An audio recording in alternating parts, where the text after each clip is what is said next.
Buenas noches, planeta Tierra. En esta ocasión vamos a hablar sobre criptozoología y más específicamente nos vamos a referir sobre el monstruo del lago Ness. Existe un término acuñado mundialmente para englobar toda clase de animales sobre cuya existencia solo poseemos evidencia circunstancial o testimonial a través de mitos, leyendas o avistamientos. La criptozoología o ciencia de los animales ocultos no es en realidad una rama de la ciencia formal, como muchos creen, pero sí fue creada esta disciplina por un zoólogo, el francés Bernard Habermas, quien durante toda su vida se sintió atraído por rarezas zoológicas. Bernard publicó varios libros sobre serpientes marinas, calamares gigantes y la posibilidad de que aún existieran dinosaurios no extintos y escondidos en alguna parte de nuestro planeta.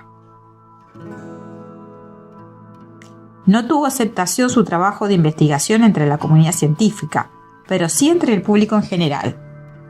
En el año 1982 fue creada en la ciudad de Washington, D.C., Estados Unidos, un centro académico para la documentación y la evaluación de evidencia sobre la existencia no verificada formal de animales, la cual pasó a llamarse International Society of Cryptozoology, o ISC, traducido al español como Sociedad Internacional de Criptozoología.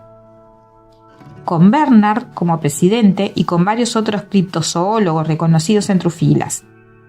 El emblema oficial de la sociedad era el okapi, un mamífero de la familia de las jirafas, considerado un fósil viviente, debido a que se parece mucho a los primeros giráfidos surgidos en la época del Mioceno, allá hace como unos 23 millones de años atrás. Este peculiar animal vive hoy en las frondosas selvas del norte de la República Democrática del Congo. Resultan animales muy evasivos al ser humano, por suerte, por lo que el trabajo de investigación de campo para estudiarlos se basa muchas veces tan solo en el hallazgo y recolección de sus excrementos para análisis. Vale la pena su mención para que lo conozcan, ya que no es un animal tan familiar para la mayoría de nosotros. Es muy bonito, pero desgraciadamente, como el 90% de los mamíferos de este planeta está en peligro de extinción hoy debido a la caza indiscriminada. La Sociedad de Criptozoología lo seleccionó para su logo debido a que esta especie fue ignorada por la comunidad científica hasta 1901, cuando se encontraron especímenes vivos, aunque indígenas regionales ya hacía bastante tiempo que venían relatando de su existencia. Esta sociedad, a su vez, publicaba una revista llamada Criptozoología, la cual se imprimió de 1982 a 1996, poniendo fin a sus actividades en 1998 debido a problemas financieros, aunque su página web continuó abierta hasta el 2005. Dentro de los críptidos que estudia esta disciplina, no me gusta llamarle pseudociencia, podemos encontrar organismos acuáticos, terrestres y aéreos. En el grupo de los organismos acuáticos encontraremos al mitológico kraken, calamares gigantes y una buena gama de plesiosaurios marinos, dentro de los cuales encontramos al mítico monstruo de Loch Ness, o llamado monstruo del lago Ness, que se supone que vive en Escocia. Más comúnmente llamado como Nessie por los locales, este extraño ser se volvió famoso en la década de los años 30. A partir de entonces se le atribuyen miles de avistamientos, pero su leyenda data de mucho tiempo antes, hace unos 1500 años aproximadamente que comenzaba su historia. La referencia más antigua conocida data de un texto del siglo VII, donde se describe que 100 años antes una persona fue atacada por un enorme animal que vivía en el lago. La leyenda cuenta que por el año 565 el misionero Sant Columba viajaba por las tierras altas de Escocia predicando el Evangelio. Cuando llegó al lago Ness y estando en la orilla, vio como una criatura marina emergió del lago, intentando atacar a un pescador. Columba alzó su cruz y gritó al monstruo: «¡Detente! ¡No toques a ese hombre!».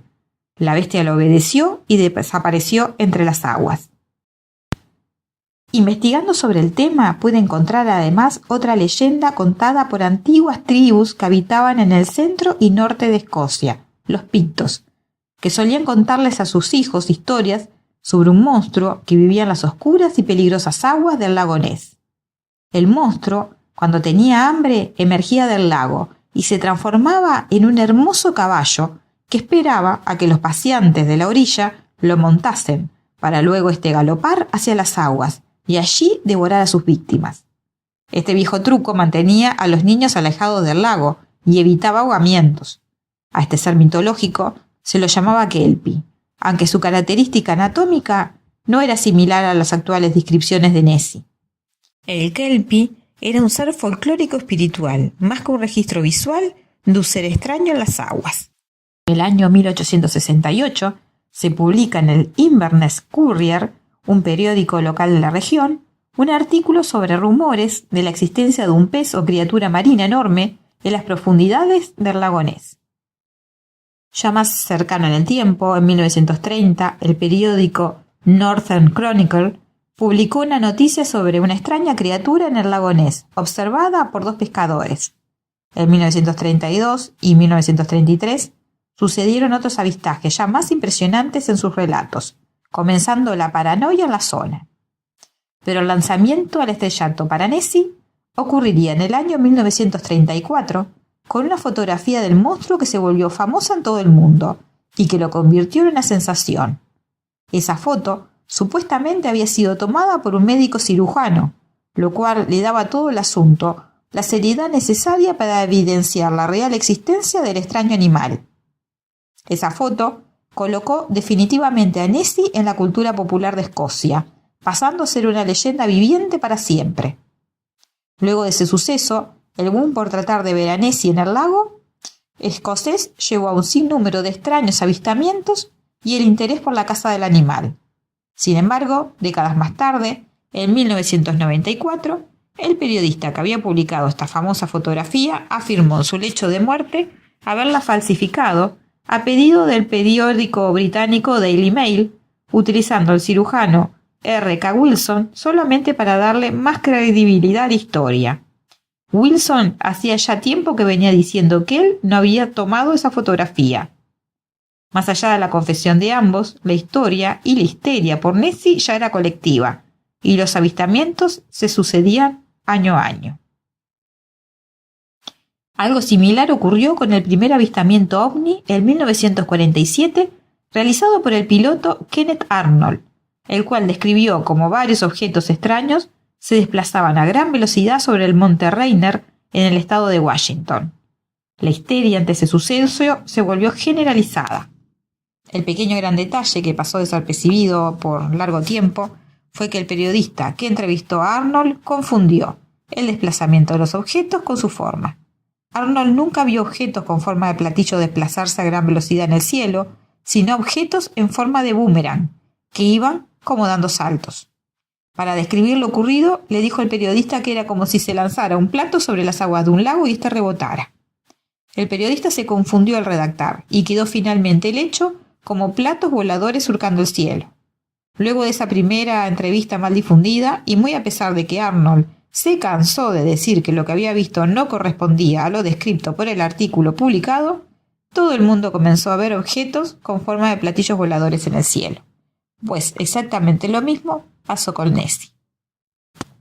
Con el tema de Nessie ocurrió igual. Luego de la famosa fotografía, la gente empezó a ver en el lago a un animal con forma de reptil prehistórico o plesiosaurio. Ahora recapitulemos y comencemos por estudiar la región. El lago Ness se encuentra al sureste de la hermosa ciudad escocesa de Inverness. Se trata de un lago enorme de 37 kilómetros de largo y de 230 metros de profundidad, siendo el segundo lago más hondo y extenso de Escocia. Es un lago de agua dulce, de origen glacial. Sus aguas son muy frías y muy turbias por resuspensión de sedimentos, otorgando al lago una muy baja visibilidad y productividad. Las aguas frías tienden a ser mucho menos productivas que las aguas cálidas en términos de biomasa. Dentro de la fauna declarada del lago podemos encontrar varias especies de peces, como ser anguilas, lucios, salmón del Atlántico, lampreas y truchas. La mayoría de las descripciones de las personas que creyeron ver a este misterioso ser lo describen con la forma de un plesiosauro, como una gran masa emergiendo del agua, con jorobas, cuello y cabeza. Estos reptiles prehistóricos ya extintos, hace unos 65 millones de años, podrían alcanzar unos 20 metros de largo. Fueron en su tiempo los animales acuáticos más grandes. Para que puedan compararlos en tamaño con organismos actuales vivientes, les puedo mencionar a los cachalotes o la ballena azul, que alcanzarían tamaños similares. De los registros fósiles se desprende que eran carnívoros, por la estructura ósea de sus mandíbulas. Se distinguían los miembros de su especie por el tamaño de la cabeza y el largo de su cuello. Su distribución fue mundial, encontrándose fósiles hasta en la Antártida. Estos reptiles respiraban aire y consumían gran volumen de alimento.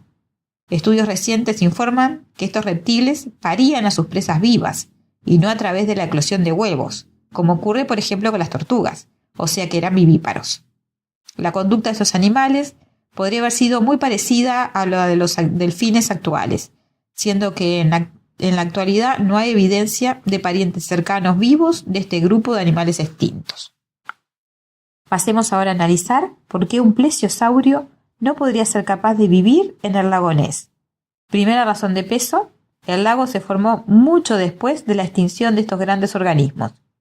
Pero de haber sobrevivido alguno y de haber quedado atrapado en el lago debido a una apertura temporal hacia el mar, hubiera sido imposible su supervivencia a largo tiempo. Para empezar, el lago Ness es un lago pobre en biomasa. ¿Qué quiere decir esto? Que para lograr alimentar seres de gran volumen, debería el lago ser altamente productivo y con una importante cadena alimenticia. Esta comenzaría por la base, o sea por el plancton, tanto el zooplancton como el fitoplancton, que daría alimento a los peces del lago, que a su vez alimentarían a estos grandes reptiles. Estudios realizados sobre ecología lacustre del Loch Ness lo clasifican como un lago de agua muy fría y de baja productividad, por lo que no podría alimentarse en dichas aguas más de un par de plesiosauros. Para mantener una colonia de estos individuos, si que llegaran a la extinción debido a fluctuaciones climáticas pasadas o enfermedades o problemas reproductivos, depredación animal y humana o sobreexplotación de los recursos alimenticios, mínimo deberían existir de unos 10 a 30 individuos en el lago, los cuales consumirían unos buenos cientos de toneladas de peces y tendrían que ser vistos casi que a diario, debido a que al respirar aire tendrían que al menos asomar sus cabezas a la superficie, lo cual no ocurre. Actualmente existen cámaras instaladas en las márgenes del lago que filman la superficie del mismo de forma continua en busca de evidencias de algún organismo desconocido. Otro tema biológico a tener en cuenta es que según los relatos de avistamientos, los plesiosaurios no podrían mantener sus largos cuellos y cabeza en las posiciones descritas por las personas que los vieron debido al peso. A todo esto le sumamos el engaño de la famosa primera fotografía que aparentaba ser un organismo con forma de dinosaurio marino. Con este análisis queda así descartada la opción del plesiosauro. Igualmente en Escocia venden merchandising con Nessie en forma de dinosaurio marino, así como en Roswell, Nuevo México, las estrellas son los platos voladores y los alienígenas, por ejemplo. Se vuelven parte del folclore estas historias, del turismo y de las ganancias económicas de los locales. Esto hace que se retroalimente más el misterio y que no se deje morir la leyenda, debido a que mucha gente depende de esas ganancias para sobrevivir.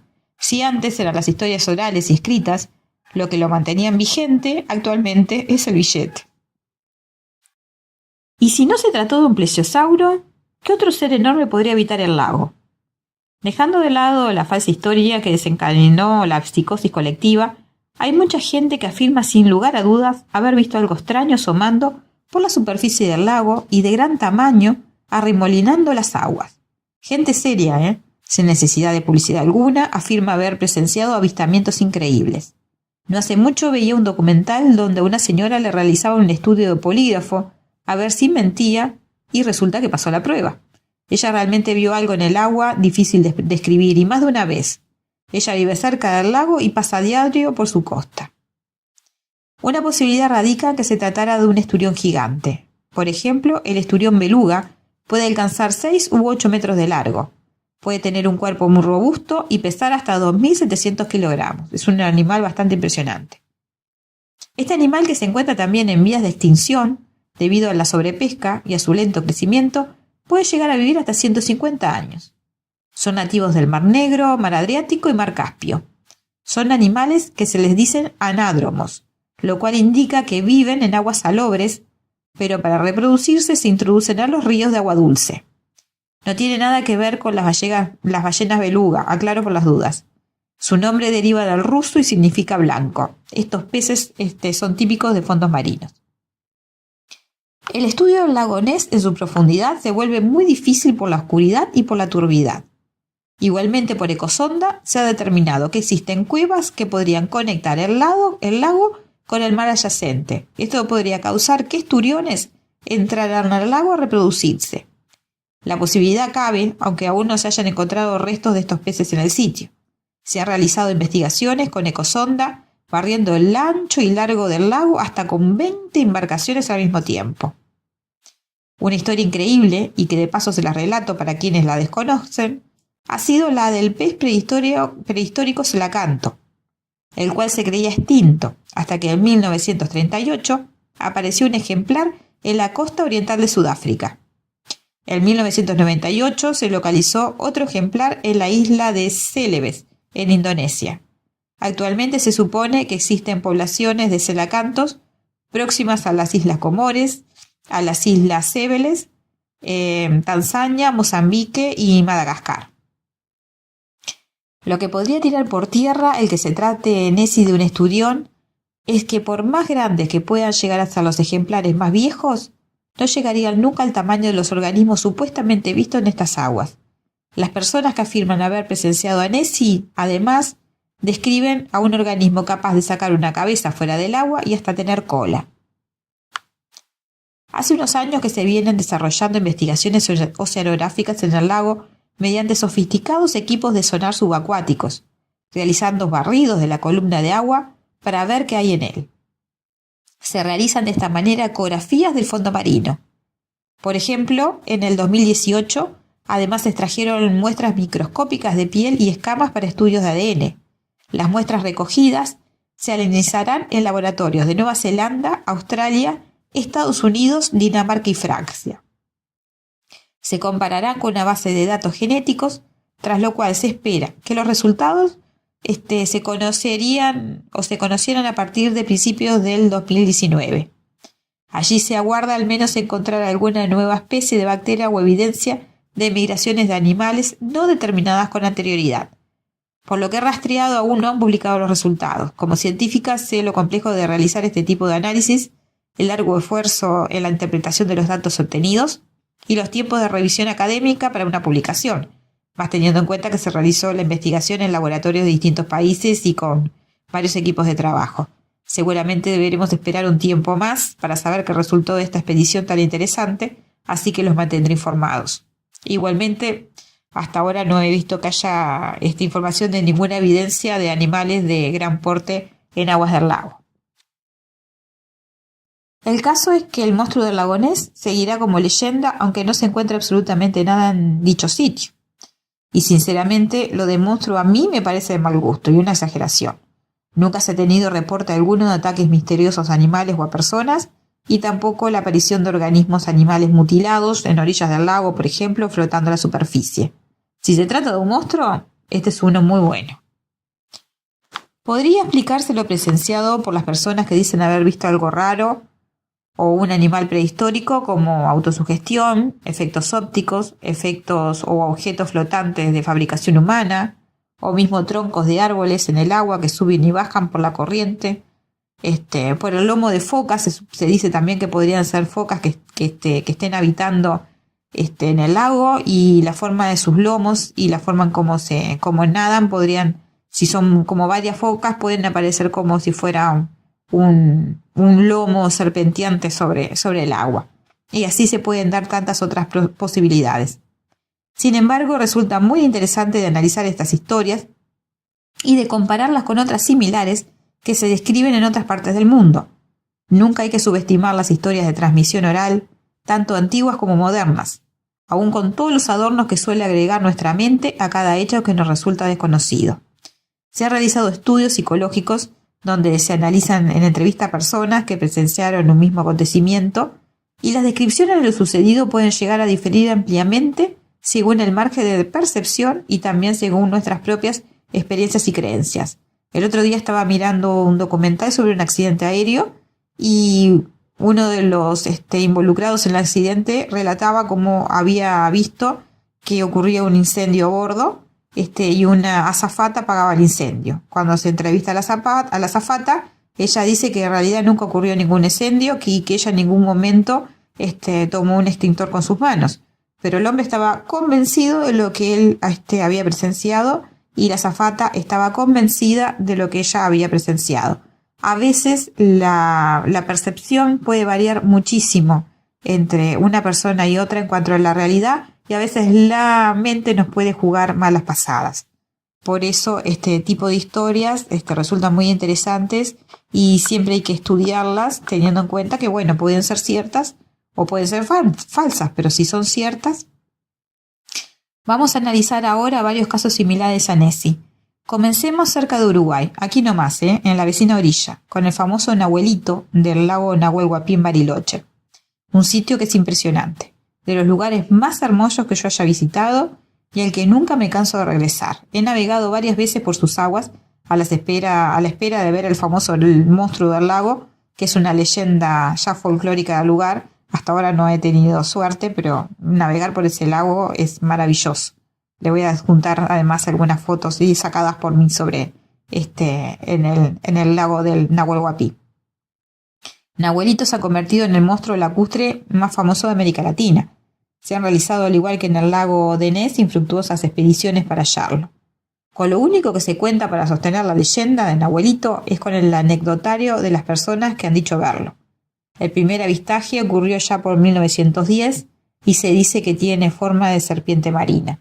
Yo me acuerdo que cuando tenía 15 años que estuve en Bariloche, me gané dentro de uno de esos cruceritos que hacen por el lago Nahuel Huapi una mochila con la imagen, con el dibujo del Nahuelito, una mochila rosada que lo estuve usando 2 años en el liceo y me encantó la historia, me pareció increíble y me parece increíble estar hablando de él en este momento. En Suecia se nombra otra bestia marina, que se trataría nuevamente de una serpiente gigante presente en un lago ubicado en el centro del país y al norte de Estocolmo.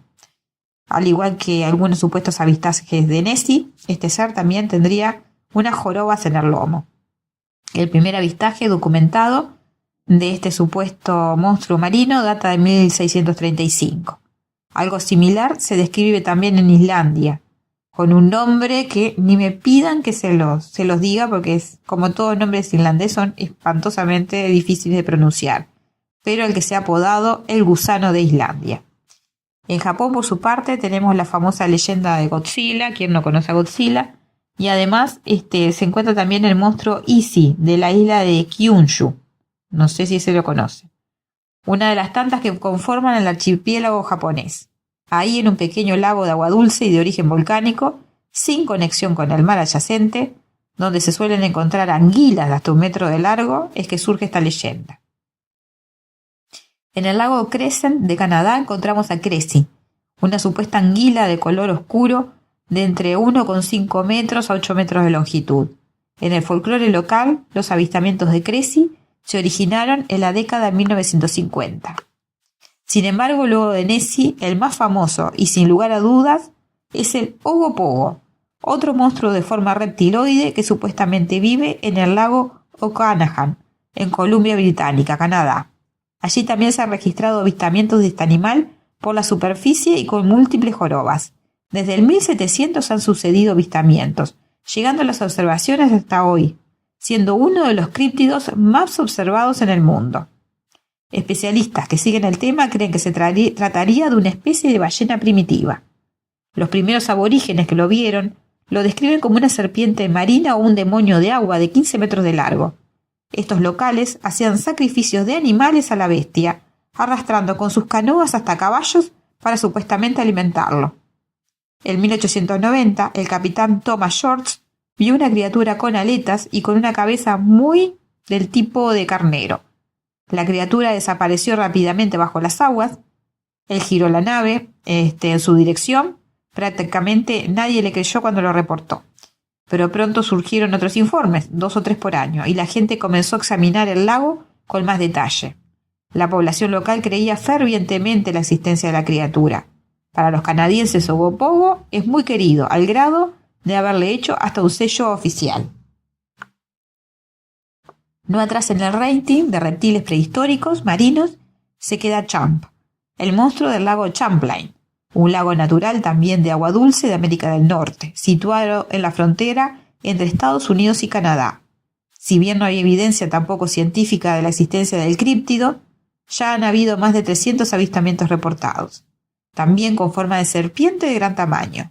Hay quienes dicen es un esturión gigante, otros una enorme anguila, y hay quienes afirman que se trata, como Nessie, de un plesiosauro.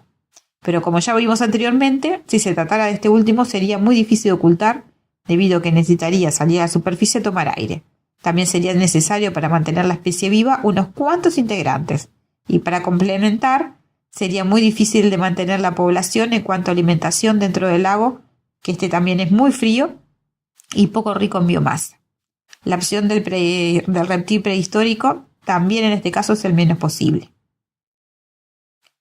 Varios criptozoólogos actuales se inclinan a que esta clase de organismos anteriormente mencionados se tratarían básicamente de basilosaurios, grandes y antiguas ballenas que vivieron durante la época del Eoceno. Hagamos ahora otro paréntesis y analicemos algunos de los datos presentados. Todos los casos de avistamiento se producen en grandes lagos o lagos de agua dulce en regiones frías, como muchos ya vemos que tirando templadas. Ninguno de estos casos se registra cercanos al Ecuador. En el caso del monstruo del lago Champlain, el Champi, es interesante destacar que según geólogos, antes de existir el Océano Atlántico, el sistema de montañas donde se encuentra el lago es el mismo donde hoy está ubicado el lago Ness en Escocia.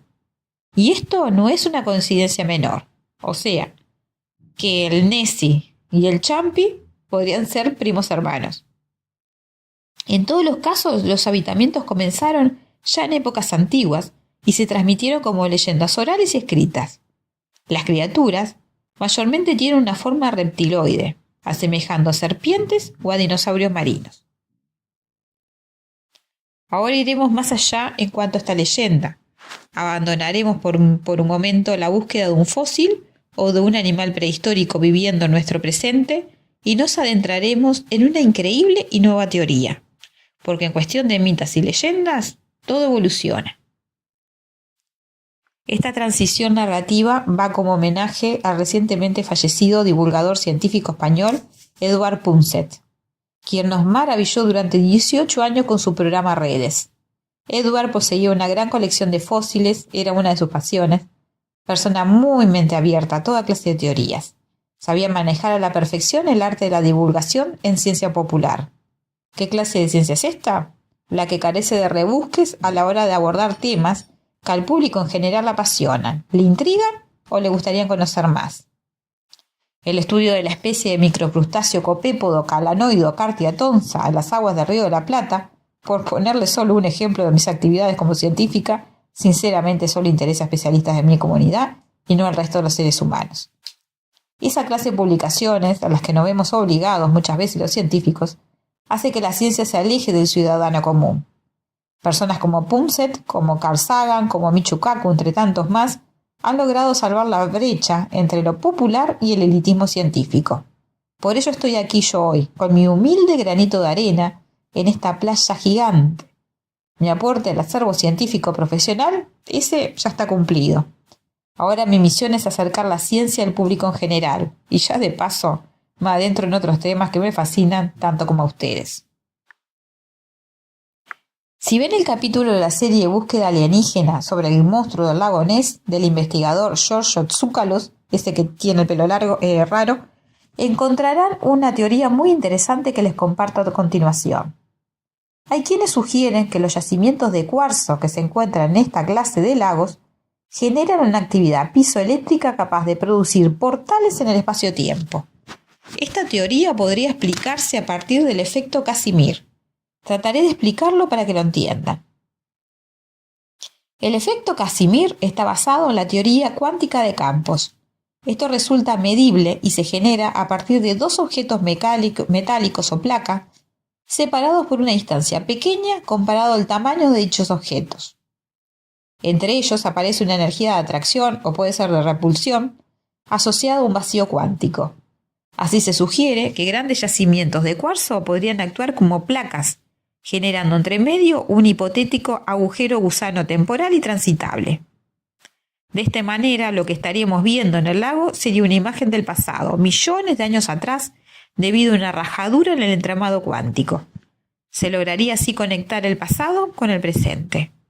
Esto explicaría la visión clara de criaturas prehistóricas en épocas modernas. Aparecerían durante unos minutos y luego se desvanecerían sin dejar rastro, porque en realidad no existen hoy. Sería como asomarse a una ventana virtual durante unos segundos para poder echar un vistazo al pasado de nuestro planeta.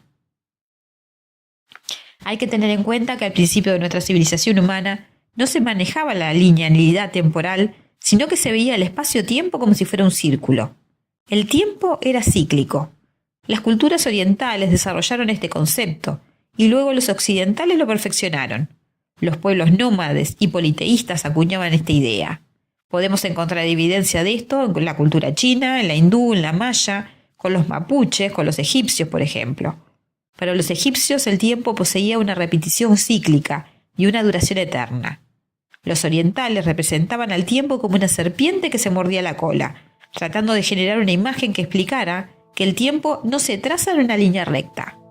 La linealidad del tiempo se desarrolló como concepto con fuerza durante las prácticas monoteístas, principalmente con el surgimiento del cristianismo. Por ello, actualmente a los occidentales nos cuesta tanto abrirnos a conceptos espacio-temporales menos rígidos y más cercanos a los nuevos conceptos de física cuántica, que estarían dando la razón a antiguas creencias de viejas civilizaciones.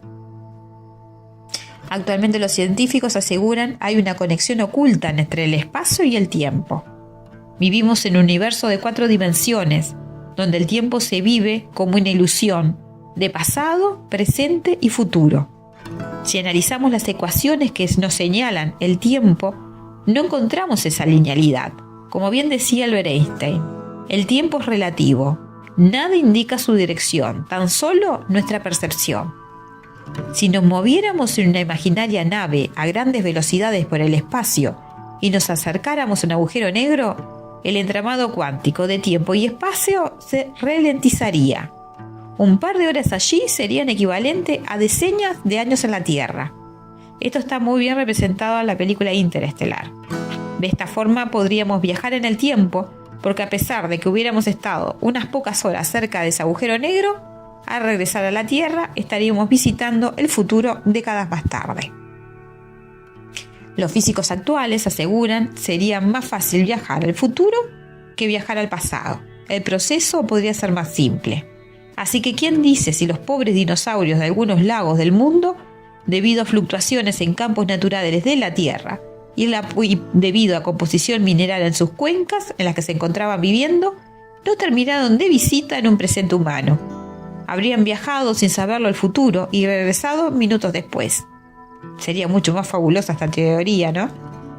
Que la realidad de plesiosaurios prehistóricos vivientes. Aunque sin dudas que los dinosaurios fueron criaturas increíbles, hermosas, maravillosas, nos han dejado su legado a través de fósiles que nos hablan de su existencia. Existe tanto de nuestro pasado que desconocemos. Queda mucho por descubrir. Como ven, las posibilidades para la explicación de un fenómeno mítico antiguo pueden variar al correr de los años, a medida que el conocimiento avanza y las teorías se renuevan. Espero que este informe sobre criptozoología les haya gustado. En un futuro retornaré el tema para comentarles sobre otros críptidos. Puedo hablar sobre alguno de tierra, como ser el famoso Yeti o el abominable hombre de las nieves. Otra leyenda fantástica que se ha ayornado también a través de los años en cuanto a teorías y evidencias.